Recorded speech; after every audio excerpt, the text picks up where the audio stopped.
Quelle grandeur modifie la viscosité d'un fluide? Comment répondre à cette question à l'aide d'un viscosimètre à billes? Voilà le thème du sujet de TP, de BTS Technique Physique pour l'industrie et le laboratoire du lycée Grandmont de Tours, un sujet de TP de mécanique des fluides. Merci à Patrick Blanchedeau pour la présentation du viscosimètre à billes utilisé au sein de notre établissement. Méthode de mesure de viscosité à l'aide du viscosimètre à chute de billes. Présentation du matériel. Ici, le thermostat, le bain thermostaté qui va nous permettre d'imposer la température de travail. Ici, le viscosimètre à chute de billes. Ici, la boîte avec les différentes billes, la pince qui nous permettra de prendre les billes, et puis différents ustensiles pour pouvoir fermer l'appareil. Un détrompeur qui nous permettra d'identifier les billes. Un chronomètre qui nous permettra de mesurer la durée de chute de la bille entre le repère le plus en haut et le repère le plus en bas. Enfin, la solution qui est étudiée, le glycérol et de l'acétone avec une petite tige pour nettoyer le tube. Le thermomètre et la documentation technique. Première étape qui va consister déjà à mettre en route le bain thermostaté. Ici, on va faire une étude de la viscosité du glycérol en fonction de la température. On voit que l'appareil du viscosimètre à chute de billes ne doit être utilisé que pour des températures inférieures à 60 degrés. Ici, sur le bain thermostaté, on utilise donc le bouton de sécurité pour fixer une température maximale à 60 degrés. Si jamais, en manipulant, on demandait une température de consigne supérieure à 60 degrés, alors l'appareil se mettrait automatiquement en arrêt. Et pour le réarmer, il faudrait appuyer sur le bouton. On va partir sur une température de 25 degrés. On met en route. Le remplissage se fait. On voit qu'ici, il se fait par le haut. Par conséquent, l'air ne va pas pouvoir être chassé. Pour aider le remplissage, on bascule afin qu'il se fasse par le bas.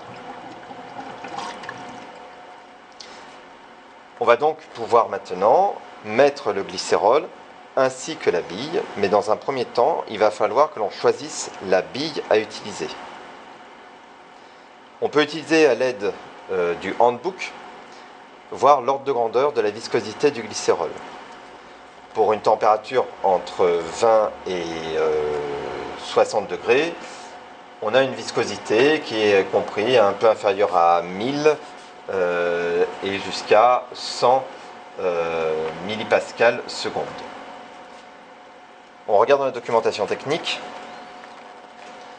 On a ici le tableau, on a le numéro des 6 billes à disposition et on a ici les gammes de viscosité. On voit que, en gros, même si au début, on risque d'être un peu en difficulté, mais la bille numéro 3, qui permet de faire des mesures sur la gamme 30 à 700 millipascales seconde, semble bien adaptée. La bille numéro 3, d'après le descriptif, est une bille en acier. Ici, les billes en acier sont sur cette ligne. On voit qu'il y en a deux, il va donc falloir choisir laquelle de ces deux billes en acier correspond à la bille numéro 3. La différence entre les deux billes consiste en une différence sur le rayon. La bille numéro 3 a un rayon de 15,6 mm, la bille numéro 4, qui est aussi en acier, a un rayon de 15,2 mm. Ici, le détrompeur va nous permettre de repérer quelle est la bille qui a le plus gros diamètre, celle qu'on souhaite, et quelle est celle qui a le plus petit diamètre. On passe le détrompeur, on voit que ici le détrompeur passe juste au niveau de la bille.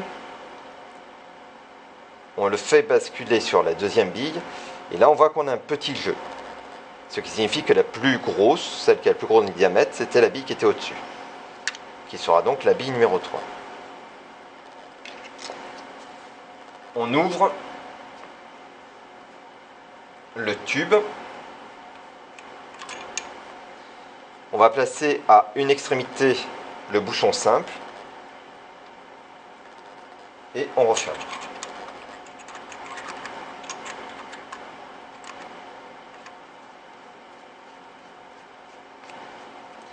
On bascule le tube à l'autre extrémité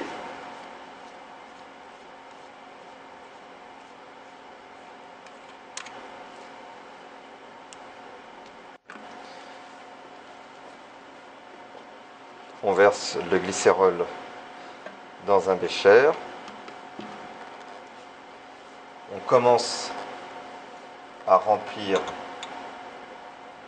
le tube en glycérol. On ne va pas le remplir jusqu'au bout. On pourra rentrer la bille dedans. On met donc à l'aide de la pince la bille numéro 3 qui a dû au préalable être nettoyée. Pour le nettoyage, un petit peu d'acétone suffira.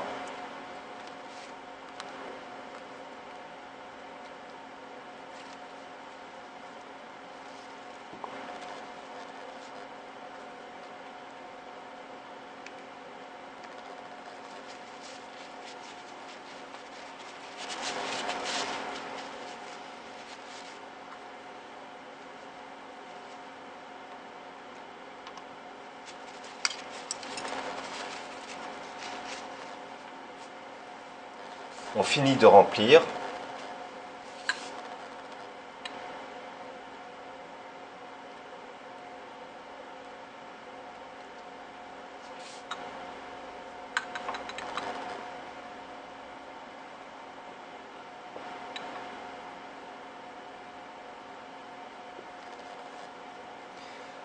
On met l'embout avec le trop-plein, éventuellement. On essuie.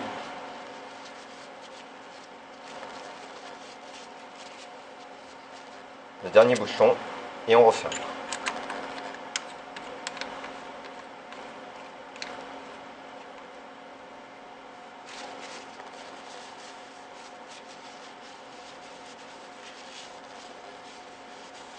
L'appareil à chute de bille est prêt à fonctionner. Donc, première mesure, on a attendu que la bille soit bien arrivée en bas, en butée. On retourne l'appareil.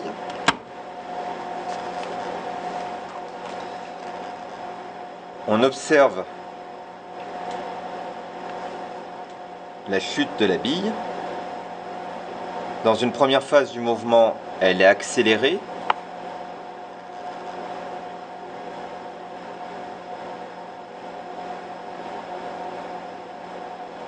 Petit à petit, les forces de viscosité compensent exactement le poids et la bille atteint son régime asymptotique à vitesse constante.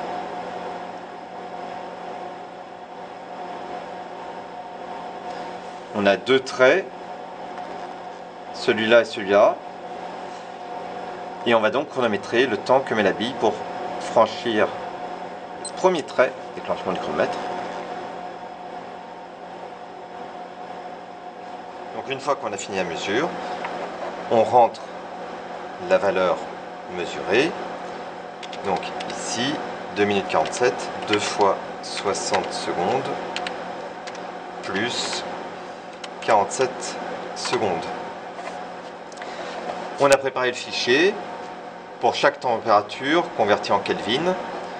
On a la masse volumique qu'on allait chercher dans le handbook pour le glycérol et on a la formule qui est dans la documentation technique qui correspond au produit de la constante K associée à la bille par la différence entre la masse volumique du liquide et la masse volumique de la bille qui est trouvée dans la documentation technique multipliée par la durée en secondes de la chute de bille.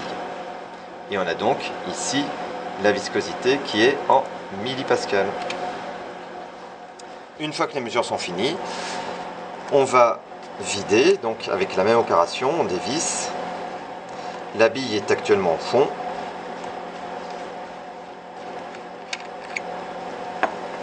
On enlève les capuchons. On a un pot qui est à disposition, on commence à faire couler. On fait un appel d'air du côté opposé.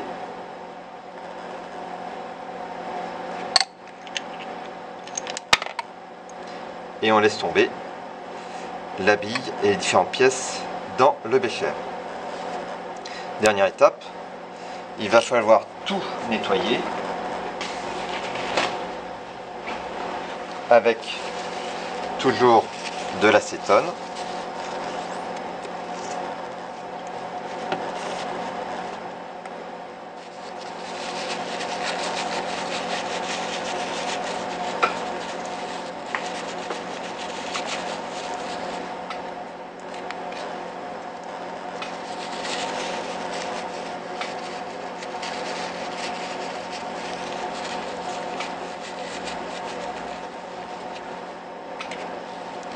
Chaque pièce nettoyée est rangée dans le coffret. La bille aussi est nettoyée.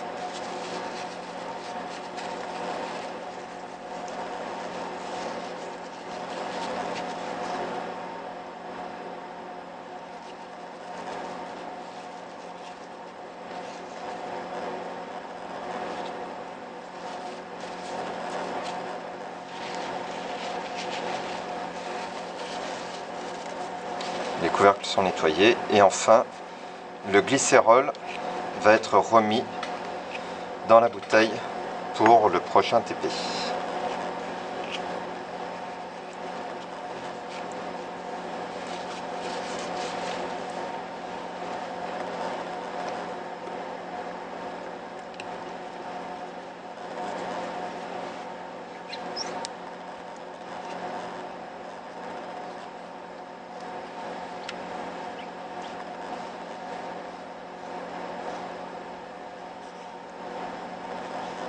Avant, on peut vidanger complètement à l'aide de la tige et du petit tampon à son extrémité qui va nous permettre de vider complètement.